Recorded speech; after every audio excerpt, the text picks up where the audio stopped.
আর যেদিন দাদা মারা যায় ওই দিন আমি লাশের সামনে আসছি,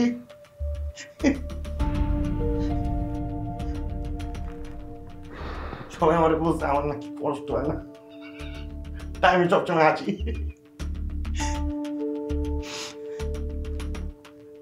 আমি বুঝাইতেই পারি না, আমার এই হাসির জন্য আমার কষ্ট, রাগ, অভিমান কোনো কিছুই আমি বুঝাইতে পারি না। আমরা কি সবাই নাকি একটা ঘটনার উপর বেস করে?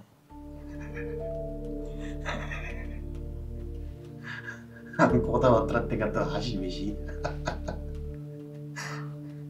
আমি তো সবসময় হাসি, কারণে অকারণে সবসময়। ছোটবেলা থেকে পর্যন্ত যতগুলা বন্ধু ছিল আমার, সবাই আমার এই হাসির উপরে বিরক্ত। এমনকি আমার গার্লফ্রেন্ডও মাঝে মাঝে বিরক্ত হয়, বলে তুমি এমন ভাবে আসো কেন,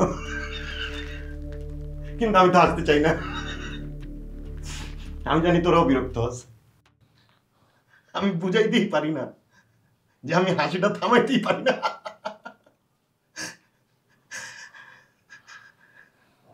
বন্ধু, আমি ছোটবেলার থেকে দাদার কাছে বড় হয়েছি, আমার অনেক ভালো আসতো। আমার দাদা কখনো আমার এই হাসির উপরে বিরক্ত হয় নাই। আমার দাদা কইছে তুই সবসময় হাসবি, হাসলে তোর অনেক সুন্দর লাগে। আমি ওই দিন অনেক হাসছিলাম, সারাদিন হাসছি। আর যেদিন দাদা মারা যায় ওই দিন আমি লাশের সামনে আসছি,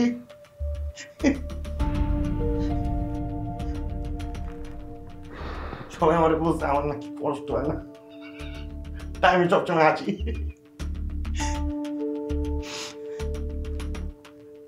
আমি বুঝাইতেই পারি না, আমার এই হাসির জন্য আমার কষ্ট, রাগ, অভিমান কোনো কিছুই আমি বুঝাইতে পারি না।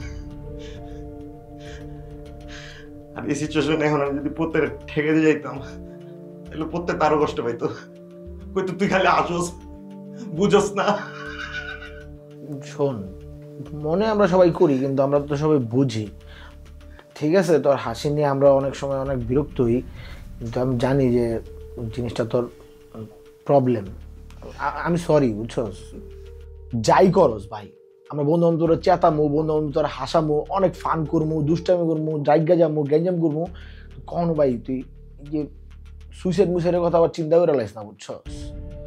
আমার এখন যারে দেখি হ্যারেই মনে হয় যে এডি করে লাইব, মনে হয় ভিতরে ভিতরে মনে হয় প্ল্যান করতেছে। আমার ছোটবেলায় একটা অ্যাক্সিডেন্ট হয়েছিল, আমি যখন হসপিটালে ছিলাম তখন প্রতিনিয়ত দেখতাম যে মানুষ জীবনটা বাঁচানোর লেগে কেমনি দৌড়ায় দৌড়ে আইতেছে। যদি হাঁটতে পারে তাহলে নিজেই আইটে আইতেছে, হাঁটতে না পারলে অ্যাম্বুলেন্স দিয়ে লয়ে আইতেছে, জানটা বাঁচাইতে।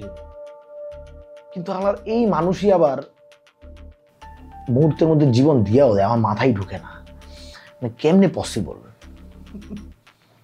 মানুষ তো সব পসিবল,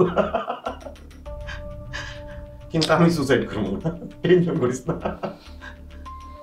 তোকে মাথায় যদি এটি আসে আমারে কইস, আর আমি না থাকলে আশেপাশে যদি কেউ থাকে কারে কবি, আর যদি কেউ না থাকে তাহলে আল্লাহরে কবি। আমার দাদা আমারে কইতো